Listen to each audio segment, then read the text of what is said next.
Hello everyone, my name is Liz, and today I'm going to be talking to you about envy. Who hasn't felt envy once in their lives? The one who says no, it's probably lying.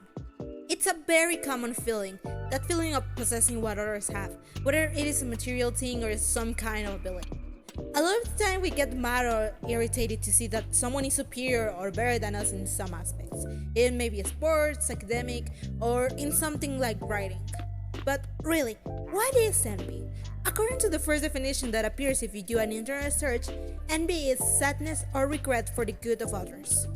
Aristotle already said it. It's an emotion characteristic of people with a small soul, lovers of fame and honors. The envious person is, therefore, an unsatisfied being, incapable of seeing and recognizing what they already have, always aware of the other who occupies their place. It's someone who is resentful, who's concerned with seeing what others do. But perhaps it is a little more than that. According to the Russian philosopher Mikhail Malyshev, envy is the result of a frustrated desire that's caused not so much by the dissatisfaction of aspirations, but by indignation against the one who achieves success. It's a kind of selfish defense mechanism that the individual uses when feeling inferior. They compare themselves with the one who is already successful. It's a false attempt to restore one's own respect, but not by emulation or honest competition, but by the debasement or denigration of the real merits of others. It's an estimative deception at the base of which is resentment. Envy engenders a spiteful desire for failure for the one who achieves success. It's a kind of hidden aggressiveness that poisons the life of both the object and the subject of envy. If shame is a kind of anger that one experiences against oneself, envy, on the contrary, it's a grudge directed against others. It is a mediocre attempt to diminish the value of the other, to discredit his image and, in this perverse way, to try and recover their self-confidence. Being envious involves feeling offended, secretly experiences a feeling of being victimized by a person whose only fault is to be better or to possess more than others. The mere desire to possess the objects or qualities that the other person has is not yet envy if one has the possibility of acquiring it or developing it on one's own account. Envy is an unsuccessful attempt to obtain such goods or qualities through honest competition. It's also a contradictory feeling, since although we have a feeling of hatred and resentment towards those we envy, we also see them as models to follow and as an image that we want to achieve. To talk about envy is to refer to the injustice of which, it seems to us, we are victims, but we don't dare to recognize ourselves in it for the simple reason that it's not really injustice, but our own inability or failure.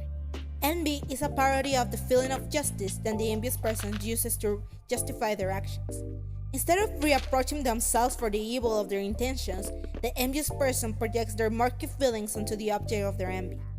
To speak openly of our envy would mean to recognize ourselves in the self-consoling light, behind which hides an unjustified desire to lower the merits of those who were more talented or happier than us.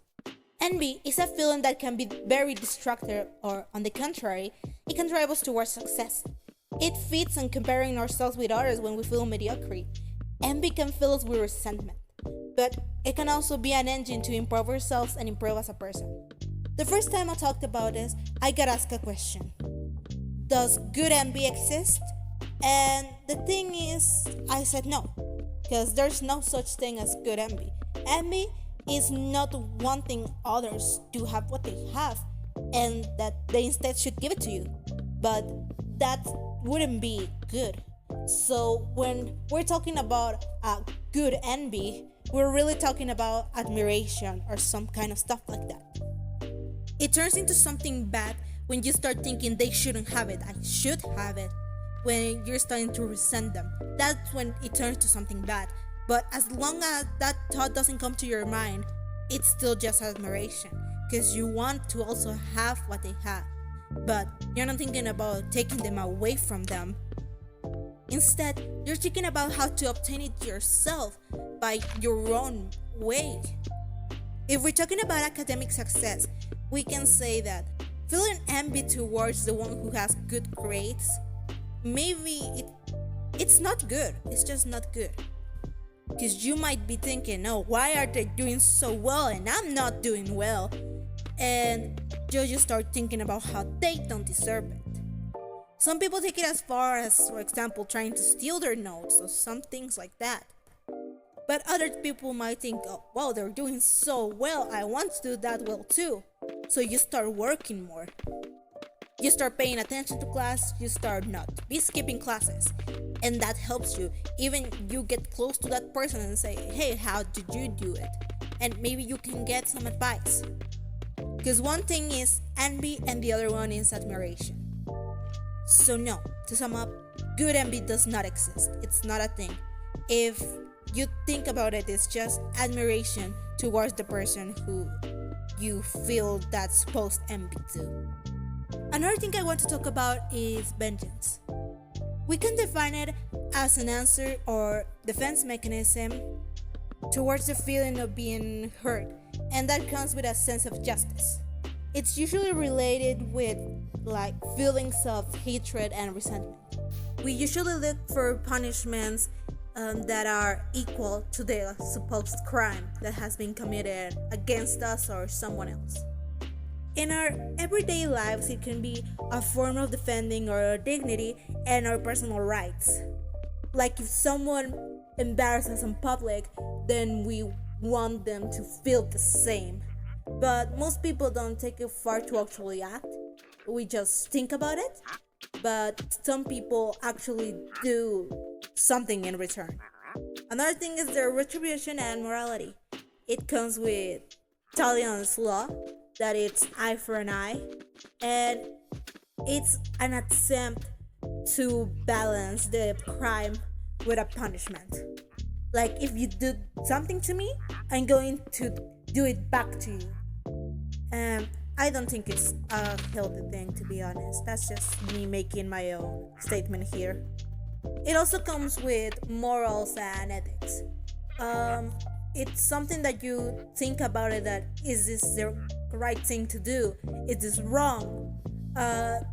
Some people decide they did something bad to me, I'm going to do something back to them just so they can feel what I felt. And they don't really care about the consequences. Some people think, oh, well, they did something to me. They made me feel this way. So even though I want them to feel what I felt, I'm not going to, because it's not right. Sometimes we also take this like self-justice. When there is a crime, there is something that actually breaks the law, but the police does nothing about it. People want to take matters into their own hands. And it's something that I've seen a lot here in Mexico. That's basically, there's a whole case about it. I think I can link a video in the description that talks about it. But if you understand Spanish, I recommend you to go watch some videos about this.